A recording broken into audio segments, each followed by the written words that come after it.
ATN news, Dhaka. সকাল 7টার দিকে সাগর রুনির 5 বছর বয়সী ছেলে মেঘ ঘুম থেকে উঠে বাবা মায়ের শোবার ঘরে গিয়ে তাদের লাশ দেখতে পায়। এরপর সে টেলিফোনে বিষয়টি নানিকে জানায়। সকালে উঠে সে যা যা দেখেছিল সে বিবরণী শুনেছেন মুন্নি সাহা। মারুমে ছিল। আর চোরটাকে তুমি কখন দেখেছো? পরে দেখছি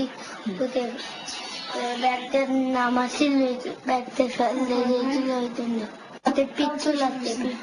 পিস্তল। কয়টা চোর ছিল বাবা? দুইটা চোর। হ্যাঁ, তারপর ওর কাছে একটা পিস্তল আছে। পিস্তল আছে? তারপরে তোমাকে কি বলছে? ধমক দিচ্ছে? বলছে যে এই কথা বলবি না, এটা বলছে?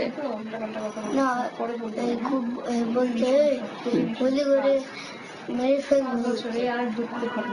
তারপর ওই যে আমাদের রান্নাঘর থেকে বের হয়ে গেছে। দরজা খুলেছে কে? নানু যখন আসছে তখন? আমি খুলছি তো, নানিটা আমি খুলছি। নানু আর কি আসছে? নানুর সাথে কে আসছিল?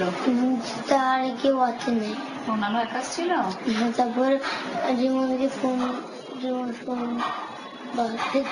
জীবনকে তোমার নানু ফোন দিছে?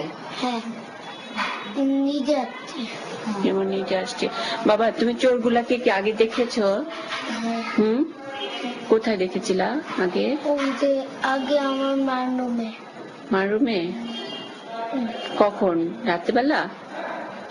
হ্যাঁ, পরে না, সকালবেলায়। এটিএন নিউজের পক্ষ থেকে সাগর রুনির বিদেহী আত্মার মাগফিরাত কামনা করছি এবং তাদের শোক সন্তপ্ত পরিবারের প্রতি গভীর সমবেদনা জানাচ্ছি।